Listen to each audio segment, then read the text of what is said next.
সুপ্রভাত বন্ধুরা, আজ পশ্চিমবঙ্গের এমন একটা জেলা সম্পর্কে জানতে চলেছি যে জেলাটা একসঙ্গে তিনটি জিআই ট্যাগের স্বীকৃতি লাভ করেছে এবং পশ্চিমবঙ্গের এই জেলাটি হলো হুগলি জেলা।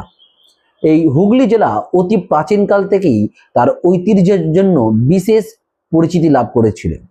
এই জেলার তিনটি বিখ্যাত পণ্য আজ জিওগ্রাফিক্যাল ইন্ডিকেশন অর্থাৎ জিআই ট্যাগের স্বীকৃতি লাভ করেছে।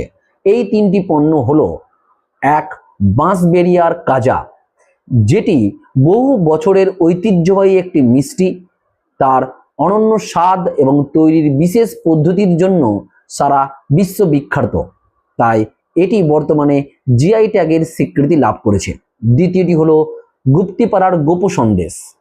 প্রায় 2 শতাব্দীর পুরনো এই সন্দেশ তার স্বতন্ত্র স্বাদ এবং ইতিহাসের জন্য বিখ্যাত। তৃতীয়টি হলো ধনেখালির তাঁত। হ্যাঁ, এই ধনেখালির তাঁত বা শাড়ির কথা আমরা মা বোনেদের কাছে অনেক আগেই শুনেছি। এই ধনেখালির তাঁত বা শাড়ি তার সূক্ষ্ম বুনন, আরামদায়ক কাপড় এবং ঐতিহ্যবাহী নকশার জন্য পশ্চিমবঙ্গ তথা ভারতের কাছে বিখ্যাত, তাই এটি বর্তমানে জিওগ্রাফিক্যাল ইন্ডিকেশন ট্যাগের আওতায় আনা হয়েছে। এবার জানবো এই জিওগ্রাফিক্যাল ইন্ডিকেশনটা কি।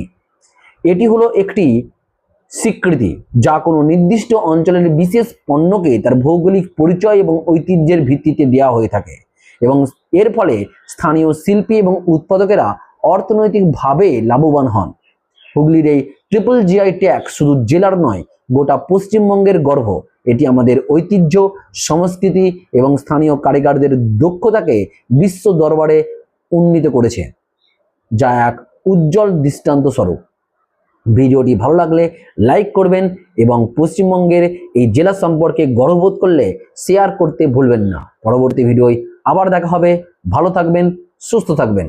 জয় হিন্দ।